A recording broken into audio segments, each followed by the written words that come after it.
나라와 재물이라는 제목을 가지고 말씀 나누겠습니다. 오늘 우리가 함께 나눈 말씀은 예수님께서 제자들에게 불의한 청지기 비유로 가르치시는 장면입니다. 복음서를 우리가 잘 읽다 보면 예수께서 비유를 들어서 가르치는 장면이 참 많이 나옵니다.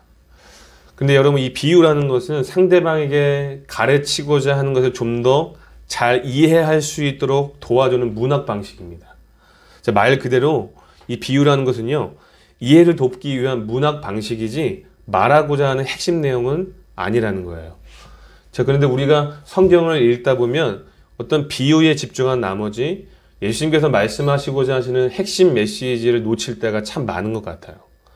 특별히 오늘 우리가 살펴볼 비유는요, 굉장히 아주 다양한 형태의 해석과 설명이 있습니다.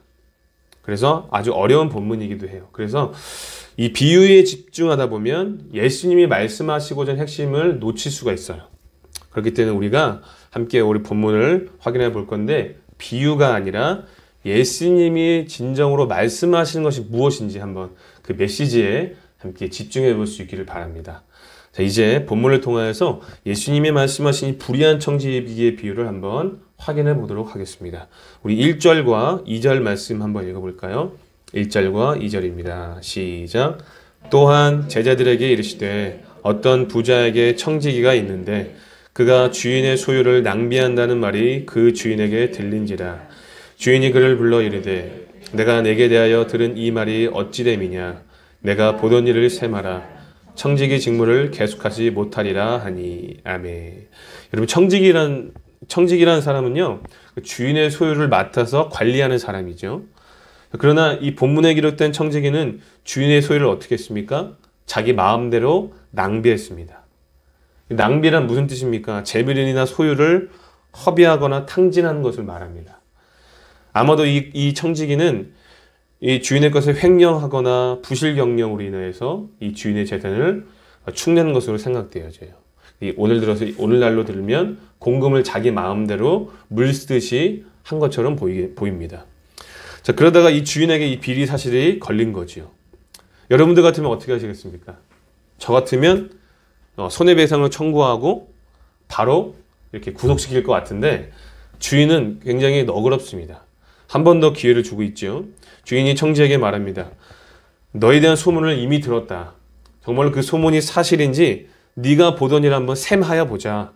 만약 소문대로라면 너는 청지기 직분을 계속하지 못할 것이다. 라고 이렇게 마지막 통보를 보냅니다. 자, 그런데 여기 2절에 셈하자라는 말이 나와 있는데, 이 셈하자라는 말은 헬라어로 로고스라는 단어가 사용되었습니다. 로고스가 무슨 뜻입니까? 말씀이라는 뜻이죠. 하나님의 말씀은 객관적인 사실이요 진리입니다.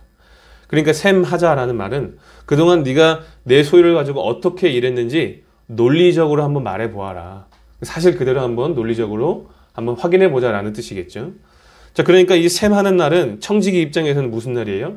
결산의 날과 동시에 심판의 날로도 이해할 수가 있겠죠. 자, 그래서 이 주인의 말을 들은 청지기는 어떻게 반응했을까요?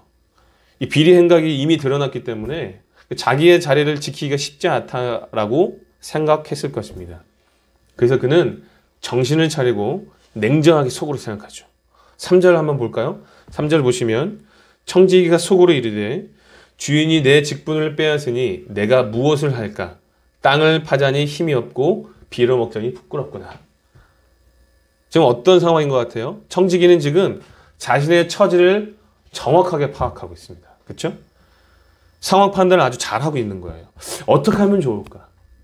좋은 방법이 없을까? 이런저런 생각을 하다가 한 가지 수단이 떠올랐어요. 4절에 보니까 이제 내가 할 일을 깨달았다. 이렇게 하면 내가 주인에게 직분을 빼앗긴 후에도 사람들에게 도움을 받아 자기 집으로 나를 영접해 주겠지 라고 생각한 거죠. 그리고 나서 자기가 생각한 것을, 그 수단을 그 즉시 행동으로 옮깁니다. 자, 이 청지기가 생각한 수단이 무엇입니까? 성경 말씀 5절부터 말씀해 보니까 확인할 수 있죠. 간단하게 말하면 주인의 것으로 빚진 자들에게 인심을 쓰는 것이었습니다. 그는 청지기로서 있을 수 있는 시간이 얼마 남지 않았다는 것을 이제 확인하고 나서 주인에게 빚진 사람들을 일일이 불러서 그 빚을 탕감해 주었어요. 당신이 빚진 것은 얼마입니까? 기름 100마리지요? 그러면 여기 증서에 50이라고 쓰십시오. 당신이 빚진 것은 얼마입니까? 밀백석이지요. 그럼 여기 앉아서 80이라고 쓰십시오. 정확하게 기록되어 있지 않지만 청지기는 이 주인에게 빚진 수많은 사람들에게 이 같은 행동을 반복했을 것입니다. 이처럼 청지기는 주인의 재물로 인심을 쓰면서 빚진 자들을 자기 사람들로 만들었습니다. 물론 모두가 그렇지는 않아도 은혜를 입은 그 수많은 사람들 중에 한두 사람 정도는 이 사람을 나중에라도 도와주지 않겠습니까? 그렇죠? 그걸 염두에 둔 것 같아요. 돈으로 부정을 저질러서 해고당할 처지에 있던 자가 또다시 돈과 거짓으로 해결하고 있습니다. 그렇죠? 사실 그렇게 좋은 모습은 아닌 것이죠. 자, 그런데 이 소문을 들은 주인의 반응이 굉장히 신기합니다. 8절 말씀해 보니까 뭐로 나와 있습니까? 주인이 이 옳지 않은 청지기가 이를 지혜 있게 하였으므로 칭찬하였다라고 이야기합니다. 여러분 상식적으로 생각해 봤을 때 이 주인의 입장에서 보면 자기의 소유가 없어지는 것이기 때문에 이 청지기의 행동을 칭찬하는 것이 옳은 행동입니까? 옳지 않죠. 말이 안 된다는 거예요. 그럼에도 불구하고 주인은 청지기의 행동을 지혜롭다라고 칭찬하고 있습니다. 자, 그런데 우리가 사실 이 구절을 우리가 정확하게 알 필요가 있는데 사실 주인이 청지기를 칭찬하는 이유는 그의 영리함을 칭찬하는 것이지 그의 도덕성을 칭찬하는 것은 아닙니다. 이 녀석 봐라. 굉장히 약삭 빠르네. 라는 정도로 생각하시면 되는 거예요. 즉 헬라어 원문을 잘 살펴보면 여기 지혜라는 단어는 좋은 뜻으로는 실질적인 기술이나 예리함을 나타내는 슬기롭다는 뜻을 나타내고 있고요. 나쁜 뜻으로는 자만하다라는 뜻도 포함되어지고 있습니다. 우리가 익히대로 알고 있는 잠언서에 나오는 그 지혜가 아니다라는 거예요. 그러니까 그의 도덕성에 굉장히 문제가 있기 때문에 여기서 말하는 주인의 칭찬은 뭐라는 거예요? 그의 영리함을 칭찬하고 있다는 거예요.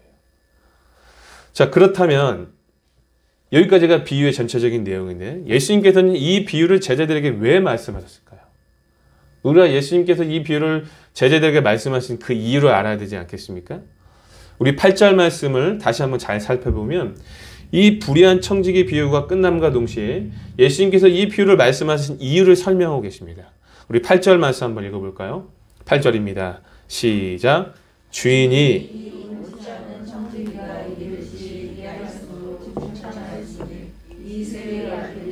자기 시대에 있어서는 빛의 아들들보다 더 지혜로움이니라. 아멘.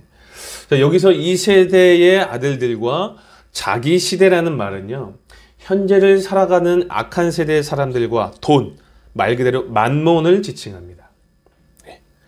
돈을 최고의 가치로 여기는 세대를 지칭하는 거죠. 그러니까 이 불의한 청지기 비유는 이 세대 사람들과 이 시대가 가지고 있는 전형적인 특징을 그대로 보여주고 있는 비유입니다. 빛의 아들들은 당연히 하나님의 백성들 또는 예수님을 따르는 제자들이라고 말할 수가 있겠죠. 그런데 예수님은 이 세대의 사람들이 빛의 아들들보다 더 지혜롭다고 말씀하세요. 참 의아하죠. 예수님께서 이 세대 사람들을 옹호하는 것처럼 보입니다. 그런데 8절을 자세히 보니까 이 세대의 아들들이 빛의 아들들보다 지혜롭다고 말씀하신 것은 어느 시대에만 적용되는 것입니까? 8절 자세히 보세요. 자기 시대. 그렇죠? 자기 시대에 있어서는 빛의 아들들보다 더 지혜롭다고 이야기해요. 이 세대의 아들들이 살고 있는 시대가 어떤 시대라고 얘기했죠? 만몬 시대. 돈을 최고의 가치로 여기는 그 악한 시대. 그 시대에는요, 이 세대의 사람들이 빛의 아들들보다 더 지혜롭다는 거예요. 왜 그렇습니까? 불의한 청지기는요, 셈하는 날이 되면 해고를 당할 것을 알고 있었기 때문에 이 주인의 돈을 이용해서 어떻게 해서든 자기 먹고 살 궁리를 하고 자기 처소를 마련을 했습니다. 그렇죠? 자기들의 목적한 것을 이루기 위해서 불철주야 노력했어요. 수단과 방법을 가리지 않았어요. 이 세대 사람들은 그런 영리함이 있었다는 겁니다. 그러니까 이 시대에서만큼은 이 세대 사람들이 빛의 아들들보다 지혜로울 수밖에 없겠죠. 그래서 예수님은 이 세대 사람들의 그런 영리함을 빛의 아들들도 배워야 한다라고 가르치고 계시는 거예요. 9절 말씀 한번 읽어볼까요? 9절입니다. 시작. 내가 너희에게 말하노니 불의의 제물로 친구를 사기라. 그리하면 그 제물이 없어질 때에 그들이 너희를 영주할 처소로 영접하리라. 아멘. 여기 불의의 제물이란 말은요, 부정을 저질러서 얻은 제물이 아닙니다. 돈 자체가 불의하다라고 말씀하고 계시는 거예요. 다시 말하면 세속의 제물이라는 말로 바꿔서 사용할 수도 있겠죠? 근데 여러분, 우리가 일반적으로 재물은요, 선도 아니고 악도 아닙니다. 재물을 어떻게 사용하느냐에 따라서 선도 되고 악도 될 수 있는 거죠. 즉, 재물을 사용하는 사람의 태도나 방향에 따라서 달라집니다. 그러나 본문에서 예수님은 재물을 하나님과 반대되는 개념으로 설명하고 있어요. 13절의 말씀에 보면 너희는 하나님과 재물을 겸하여 섬길 수 없다라고 말씀하고 계시죠. 이처럼 예수님은 이 세대에 존재하는 재물을 불의하다라고 전제하고 계십니다. 이런 관점에서 우리는 이 땅에서 사는 동안 어쩔 수 없이 이 불의의 재물에서 벗어날 수 없어요. 그리고 이렇게 오염되고 악한 세상에서 지혜롭게 사는 방법, 이 재물을 가지고, 이 불의의 재물을 가지고 선하게 사용할 수 있는 방법을 연구해야 합니다. 그리고 그 방법이 예수님께서 말씀하고 계시죠. 그 방법이 무엇입니까? 친구를 사귀는 것입니다. 뭐라고요? 친구를 사귀는 것. 불의한 청지기가 주인의 재물을 이용해서 빚진 자들에게 인심을 쓰고 은혜를 끼친 것과 같은 개념입니다. 좀 더 구체적으로 설명드리자면 이 재물을 이용해서 우리 빛의 아들들이 연약하고 줄인 자들을 섬겨서 그들을 친구로 삼으라는 거예요. 예수님께서 사회적 약자들을 돌보시고 세리와 죄인들의 친구가 되어주셨던 것처럼 그렇게 하라는 겁니다. 자, 그러면 무슨 일이 일어난다는 거예요? 그 재물이 없어질 때에, 다시 말하면 세상의 끝, 종말을 말합니다. 불의한 청지기에 비유해서는 샘하는 날이 되겠죠? 예수님께서 재림하시는 그 심판의 날에, 이 재물이 완전히 다 없어진 그 날에 그들이 너희를 영주할 처소로 영접하리라 라고 말씀하세요. 여기서 그들이 누구예요? 연약하고 줄인 자들, 즉 빛의 아들들이 친구로 삼았던 자들을 의미합니다. 그들이 빛의 아들들을 영원히 거할 처소, 곧 어디겠습니까? 하나님 나라로 영접하게 하신다는 거예요. 도대체 그들이 어떤 자들에게 빛의 아들들을 영접할 권한이 있을까? 본문의 이해를 돕기 위해서 예수님의 또 다른 가르침을 한번 우리가 다른 복음서를 통해서 한번 확인해 볼 필요가 있습니다. 여러분들 마태복음 25장의 말씀에 보면은요, 우리가 너무나 잘 알고 있는 세 가지의 비유가 나옵니다. 마지막 때를 살아가는 성도들에게 있어서 예수님께서 이렇게 살아가야 된다는 방법에 대해서 말씀하고 계시는데 세 가지 비유를 말씀하시죠. 첫 번째는 열처녀의 비유, 두 번째는 달란트의 비유, 마지막 세 번째는 양과 염소의 비유를 들어서 말씀하십니다. 그 중에서도 양과 염소의 비유를 보면은요, 우리가 이 구절의 말씀을 좀 더 확실하게 이해할 수 있어요. 이 양과 염소를 보면 예수님께서 재림하실 때는 마치 목자가 양과 염소를 구분하는 것과 같이 한다고 말씀하셨어요. 양은 오른편에 두고 염소는 왼편에 둡니다. 그리고 오른편에 있는 자들을 향하여서 이렇게 말씀하시죠. 이 오른편에 있는 자들은 하나님 나라를 상속받을 자들로서 이들은 내가 줄일 때에 먹을 것을 주었고, 내가 목마를 때 맛있게 했고, 내가 나그네 되었을 때 영접했고, 헐벗었을 때에 옷을 입혔고, 병들었을 때 돌보았고, 옥에 갇혔을 때에 와서 보았다라고 말씀하셨어요.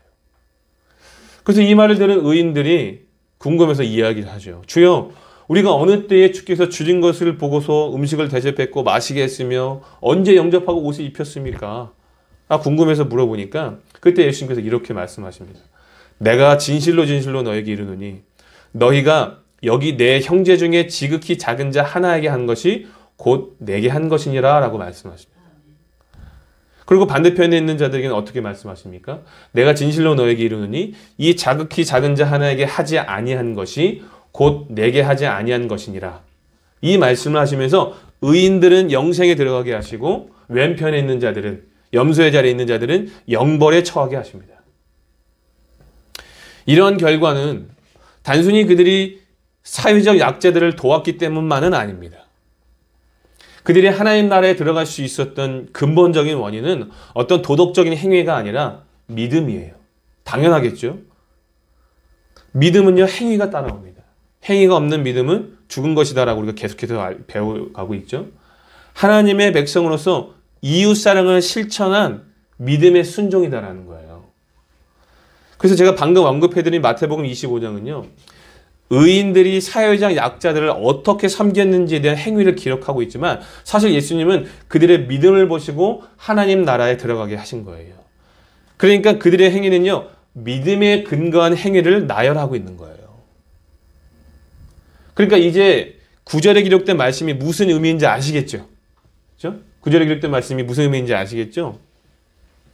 불의한 청지기가 자기 처소를 마련하기 위해서 영리함을 발휘한 것처럼 빛의 아들들도 하나님 나라라는 자기 처소를 마련하기 위해서 지혜를 발휘하며 살아야 된다는 거예요. 그리고 그 지혜가 무엇이다라는 거예요? 불의한 재물로 친구를 삼는 것입니다. 즉 세속 재물을 이웃사랑을 위해서 선하게 사용하는 것입니다. 그러면 셈하는 날 예수님께서 재림하실 그날에 하나님 나라가 제자들을 영접하게 된다라는 것이 9절의 가르침이에요. 이처럼 예수님은 제자들에게 세속 재물을 어떤 관점에서 바라보고 어떻게 사용해야 하는지를 지금 이렇게 가르쳐주고 계신 겁니다. 그리고 더 나아가 이어지는 10절 이하의 말씀에서는 제자들이 어떤 태도로 이렇게 이 땅에서 청지기의 역할을 감당해야 하는지도 설명해 주고 계세요. 10절과 11절 말씀 한번 읽어볼까요? 10절과 11절입니다. 시작. 지극히 작은 것에 충성된 자는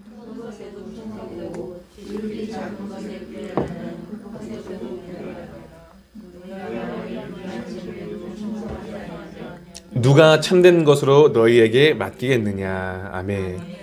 예수님께서 말씀하신 지극히 작은 것에 충성한다는 말은 무슨 말일까요? 바로 불의의 재물을 선하게 사용한 것을 말합니다. 큰 것에 충성한다는 것은 당연히 하나님 나라를 위한 일을 의미하겠죠. 이 불의한 재물은 결국 이 땅에서 우리가 사용하는 일반적인 재물, 그러니까 돈을 상징하는데 이것의 소유권은 누구에게 있습니까? 누구에게 있어요? 하나님께 있죠. 그렇죠? 만물의 통치자가 되시고 창조주가 되시기 때문에 이 돈의 소유권은 하나님께 있습니다. 하나님의 입장에서는 이 땅의 재물이 어떻다라는 거예요? 지극히 작다라고 지금 말씀하시고 계시는 거예요. 여기 지극히라는 단어는요, 헬라어 원문을 보면 최상급으로 기록되어 있습니다. 작은 것 중에서도 가장 작은 것이다라는 거예요. 무엇이요? 재물이요. 그리고 상대적으로 하나님 나라의 일과 비교해 본다면 이 얼마나 굉장히 하찮고 보잘것없는 것이 이 땅의 재물이다라는 거예요. 그러니까 이 말씀은 이겁니다. 이토록 작고 보잘것없는 불의의 재물조차 하나님 나라를 위해서 선하게 사용하지 못한다면 하나님 나라를 위한 큰 일을 감당할 수가 없다라는 가르침인 거죠. 결국 불의의 재물을 선하게 사용하는 자가 하나님 나라를 위한 일도 충성스럽게 감당할 수 있다라는 가르침입니다. 12절도 같은 의미예요. 너희가 만일 남의 것에 충성하지 아니하면 누가 너희의 것을 너희에게 주겠느냐라고 말씀하시죠. 또 같은 의미예요. 여기서 말하는 남의 것이란 제자들과는 반대되는 자들이 목표로 하는 것. 제자들과 반대되는 사람들이 누구예요? 2세대 사람들을 얘기하는 거겠죠. 그들이 목표로 하는 것이 무엇입니까? 불의의 재물, 이 땅의 재물이겠죠. 세속적인 재물을 의미합니다. 세상 재물은요, 제자들의 것도 아니고 제자들이 목표로 하는 것이 아니기 때문에 남의 것이라고 표현한 거예요. 그저 재물의 소유권을 가지신 하나님께 이 청지기라는 직분을 받아서 이것을 관리할 뿐입니다. 우리는. 그렇다면 너희의 것은 무엇을 의미합니까? 제자들이 목표로 하는 것. 그렇죠? 제자들에게 이미 주어진 것. 즉 하나님 나라의 도화. 다시 말하면 영적 부요함을 말합니다. 세속 재물도 그렇고 하나님 나라의 보화도 그렇고 결국 둘 다 하나님의 것이지만 제자들이 목표로 하는 것은 전자가 아니라 후자입니다. 그러니까 제자들은 그들이 목표로 하는 것은 아니지만 하나님께서 주신 세상 재물을 맡은 그 청지기로서 이 일에도 충성해야 된다는 거예요. 남의 것에도 충성해야 된다는 그 같은 개념인 겁니다. 10절과 12절 말씀이. 근데 만약 그렇지 않다면 즉 하나님께서 허락하신 이 땅의 재물을 하나님 나라를 위한 일에 선하게 사용하지 않는다면 장차 제자들이 소유하게 될 하나님 나라의 보화, 그 영적 부유함을 과연 하나님께서 너희들에게 주시겠느냐라고 말씀하시는 거죠. 그러니까 지금 예수님께서 지금 무엇을 말씀하시려고 하시는 거예요? 청지기의 역할을 어떻게 감당해야 된다고 말씀하시는 거예요? 충성스럽게 감당해야 된다라고 지금 말씀하고 계시는 거예요. 충성스럽게.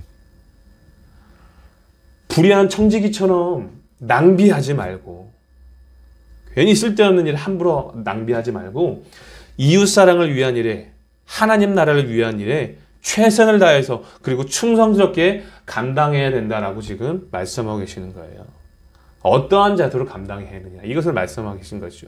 그러면 셈하는 날에 하나님 나라에서 의인들이 두 팔 벌려 우리를 환영하는 영광을 보게 될 것이다 라고 오늘 본문에서 우리에게 말씀해 주고 계십니다. 자, 그런데 사실 이렇게 사는 게 쉽습니까? 쉽습니까? 절대 쉽지 않습니다. 돈을 사랑하는 것이 일반하게 뿌리라는 것을 너무나 잘 알고 있습니다. 그러나 우리는 본질적으로 부패한 심성을 가지고 있기 때문에 너무나 쉽게 돈에 지배를 당해요. 나도 모르는 사이에 돈을 쫓아가고 있습니다. 저만 그렇게 경험하고 있나요? 돈에 쫓기고 급박한 상황이 되면 하나님이 아니라 자꾸만 돈을 쫓아가는 경우가 굉장히 많이 있어요. 여러분들, 많은 성도들이 복권에 당첨이 되면 항상 하는 얘기가 뭐예요? 주를 위해 사용하겠다라고 얘기하죠. 그런 얘기 한 번 정도 해보셨어요? 안 해보셨어요? 해보셨죠? 저만 해봤나 봐요. 예? 저도 종종 말을 했습니다. 내가 복권에 당첨되면 내가 주를 위한 일에 사용하겠다. 그렇죠? 근데 여러분, 단언컨대 그거 다 거짓말입니다. 거짓말이에요. 여러분 사람은요 절대 만족하지 않습니다. 왜 그런지 아세요? 돈의 맛을 보잖아요. 돈의 맛을 보면 더 많은 돈을 얻기 위해서 탐욕스럽게 변해가는 것이 사람의 부패한 본질입니다. 절대 쉽지 않아요. 돈을 선하게 사용하는 것은 정말 쉽지 않은 일입니다. 자, 그렇다면 어떻게 해야 충성스럽게 이 청지의 역할을 감당할 수 있을까? 어떻게 하면 충성스럽게 이 재물을 하나님 나라를 위한 일에, 이웃사랑을 위한 일에 선하게 사용할 수 있을까? 13절에 답이 있습니다. 우리 13절 말씀 한번 읽어볼까요? 결국 13절 말씀이 가장 중요한 결론이에요. 13절 말씀 다 같이 함께 읽어보겠습니다. 시작. 집 하인이 두 주인을 섬길 수 없나니 혹 이를 미워하고 저를 사랑하거나 너희는 하나님과 재물을 겸하여 섬길 수 없느니라. 아멘. 고대 노예제도를 살펴보면 오전에는 이 고용주에 가서 일하고 오후에는 저 고용주에 가서 일하는 방식은 있을 수 없는 일이었다고 합니다. 왜냐하면 종은 한 주인의 독점적 재산이었기 때문에 한 주인만 섬길 수 있다는 거예요. 그래서 예수님은 제자들을 향하여서 두 주인을 겸하여 섬겨서는 안 된다라고 말한 것이 아니라 뭐라고 말씀하셨어요? 두 주인을 겸하여 섬길 수 없다라고 말씀하신 거예요. 섬기면 안 된다가 아니라 섬길 수 없다라고 단언하신 거죠. 하나님을 섬기든지 재물을 섬기든지 양자택일을 해야만 한다는 거죠. 자, 그런데 참 이상하죠. 하나님은 인격체이시기 때문에 믿음의 대상이 될 수 있지만 재물은 인격체가 아니기 때문에 믿음의 대상이라고 말할 수가 없습니다. 그런데 예수님은 재물을 주인으로 지칭하면서 섬긴다는 표현까지 하셨어요. 이렇게 재물을 의인화하고 계십니다. 그 이유는 돈이 종종 한 사람의 삶에서 우상의 자리를 차지할 수 있다는 것을 보여주기 때문입니다. 돈을 섬기는 이 세대의 사람들은 돈을 지배하고 이용하는 것이 아니라 돈에게 끌려가고 돈에게 마음을 빼앗기는 것을 종종 보여주고 있지 않습니까? 그래서 재물을 이렇게 의인화하고 있는 거예요. 그러나 하나님을 섬기는 사람들은 재물에 끌려가는 것이 아니라 마음을 빼앗기는 것이 아니라 이웃사랑을 위한 일에 사용하고 하나님 나라를 위한 일에 바르게 사용할 수 있습니다. 이 땅에 존재하는 모든 재물의 소유권은 하나님께 있기 때문에 하나님이 주신 청지기라는 직분을 가지고 재물을 선하게 사용할 수 있다는 거예요. 누가요? 하나님의 백성들은, 하나님을 섬기는 사람들은. 그러므로 충성스럽게 청지기의 역할을 감당하기 위해서는 어떤 결단이 필요한 겁니까? 어떤 결단이 필요해요? 하나님을 내 삶의 주인으로 삼아야 합니다. 굉장히 당연한 말을 진지하게 하니까 어처구니가 없죠. 그죠? 당연한 말 아니겠습니까? 사실 성도라면 이것은 선택의 문제가 아니라 순종의 문제로 받아들여야 할 겁니다. 당연한 말 아니에요. 하나님을 내 삶의 주인으로 삼아야 되는 거예요. 그럼에도 불구하고 다시 한번 우리의 신앙을 점검하면서 하나님을 내 삶의 주인 삼기로 결단해야 하는 이유는 이 재물이라는 것이 끊임없이 내 삶의 주인이 되기 위해서 틈을 노리고 있기 때문이에요.